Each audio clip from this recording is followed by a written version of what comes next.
asalaamaaleykum mbokk Sénégal maa ngi leen di nuyu di leen souhaiter la bienvenue ci plateforme bii di Vision Citoyenne 221 donc man maa ngi tudd Idrissa Wele bokk ci membre fondateur yi on avait expliqué ci vidéo yi nga xam ne ni moo weesu d'ailleurs je vous invite à aller visionner vidéo boobu lan moo tax a jóg plateforme bi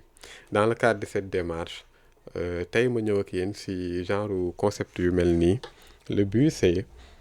d'essayer de déconstruire en tout cas idées yu bëri yoo xam ne ni dañ koy gis ci scène politique bi et essayer d'avoir les clés pour comprendre un peu nan la suñu société di fonctionner nan la politique bi di fonctionner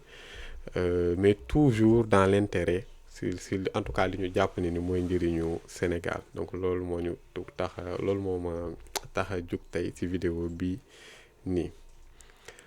tey ma bëggoon wax ak yéen ci benn sujet bu ñuy wax le souverainisme pourquoi le choix de ce sujet parce que dañoo nekk ci contexte boo xam ne après c'est depuis année 2015 voire un peu plus loin donc il y a une demande sociale une volonté d'être libre de moom sa bopp si on prend l'exemple du Sénégal avec influence panafricaine à l'époque Kémi Séba donc tout cela agrégat d'individus boobu noonu yëpp on pointait du doigt le fait qu'il y avait une forte présence française dans l'économie sénégalaise et donc dans cette démarche que courant de souverainisme yooyu de demande d'indépendance de souveraineté économique moom suñu bopp noonu daal di émerger donc presque dans la plupart des pays africains on a ressenti cette même dynamique ce qui est très bien parce que dinañ ci ñëw après ci biir waxtaan bi moi je fais partie des gens qui pensent que ni se réclamer d'être souverainiste ou être souverain ce n'est pas une idéologie politique donc un parti politique ne peut pas tey ne sama idéologie politique c'est fondé sur le souverainisme pourquoi parce que c'est juste une évidence pays bu jóg war na mën je pense qu'il aspire à moom boppam économiquement moom boppam politiquement ce qui est un peu plus simple moom boppam aussi techniquement sachant que la technique dafay nekk préalable souvent pour la souveraineté économique ak li ci topp yëpp donc le débat en l'état actuel ce n'est pas ñëw ne est-ce que le souverainisme c'est une bonne chose ou c'est une mauvaise chose ça c'est une évidence maintenant ce que j'attends et ce qu'on est en droit d'attendre de nos proposants donc ñi nga xam parti politique yi nga xam ne dañuy bëgg conquérir le pouvoir bëgg ñu proposer benn programme benn option politique li ñu leen mën a laaj tey d'accord on veut être souverain ñun on est tous d'accord sur ça mais c'est lan mooy seeni option comment on s'y prend et aussi tamit jéem a jox contenu genre concept yu mel noonu parce que vous verrez à travers intervention yu ñuy ñëw di def ci semaines yi di ñëw il y a beaucoup de concepts qu'on utilise en politique la démocratie la liberté la justice sociale donc mu nekk ay concepts yoo xam ne ni fondamentalement ay concepts yoo xam ne la tey mënuñ la ko wax tu peux pas être contre la justice sociale tu ne peux pas être contre le développement tu ne peux pas être contre le souverainisme plus ou moins tu peux même ne pas être, bon d'ailleurs tu peux l'être mais généralement on n'est pas contre la démocratie mais par contre en pratique comment on fait pour concept yooyu déjà ñu def ci contenu benn pour ñu mën a comprendre réellement yan orientation la ñu am ci domaine boobu là ça c'est une chose mais au-delà de cela nan ngay def ba yegg ci réellement li nga bëgg dem je donne un exemple si on prend l'exemple du PASTEF donc je ne prends pas le PASTEF pour attaquer comme cela ne m'intéresse pas le but c'est plutôt imposer ñi nga xam ne ni ñoo ñuy diriger ñuy def du contenu sur concept yi nga xam ne ni moom nga ñuy proposer si tu te réclames comme souverain nga ne donc mooy moom sa bopp loolu moom mooy loo saa muy loolu moom c'est une évidence évidemment évidente comme disent certains et que sur ton projet politique wala dans ton projet politique tu ne me définis pas ces concepts man en tant que électeur wala en tant que citoyen lan laa mën a comprendre ci say orientation politique voilà lenn rek laa mën mooy sukkandiku ci discours yu parcellaires yi nga xam ne ni tey par-ci par-là mën nañ ko jëli ji comme quand tu nous dis quand on nous disait que ni il faut qu'au Sénégal li nga xam ne moom la ñuy produire ñu transformer ko suñu réew et pas tey ñuy produire jaay matière brute bi étranger yi jël ko transformer ko indil ñu ko di ñu ko jaayaat xam ngeen ni loolu c'est un discours boo xam ne même avant avènement wu Pastef c'est un discours boo xam ne dañ ko doon am di ko dégg tout le temps donc ça ce n'est pas le souci maintenant nag si bu fekkee dañuy dem sur le plan de la technicité tu sais que ni en l'état actuel wala sur le plan de ta stratégie filière ak yooyu tu ne peux pas munoo ne loolu yëpp da nga koy ñëw defandoo ko d'un coup déjà ce n'est pas possible donc boobaa souveraineté dafay am dimension bu bëri c'est-à-dire en l'état actuel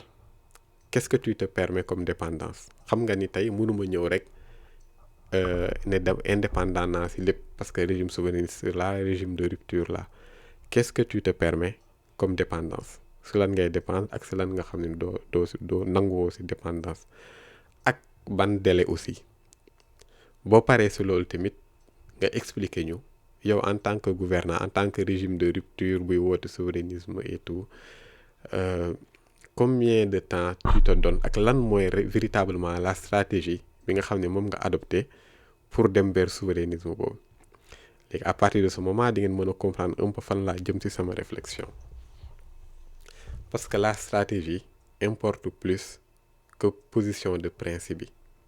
parce que sinon dafay nekk juste concept booy wax slogan booy wax du ñu am contenu du am dara loo xam ne nii dina ko mën a lan mooy terme wolof bi sax dina ko mën a mandargaal tey boo jëlee exemple suñu kii man par exemple avant avènement bu Pastef je pensais que bu ñu ñëwee woote souverainisme ak yooyu c'est def en sorte de transformer suñu économie mais structurellement donc par exemple métier wu informel yeeg yooyu nga transformer ko structurellement professionnaliser ko de sorte que ni métier yooyu noonu sur le long terme dañuy nekk ay métiers porteurs de développement des gens yoo xam ne dañuy capable de porter une industrie mën a dem conquérir des marchés à l'extérieur marché sous-régional bi yëpp di si biir voilà mais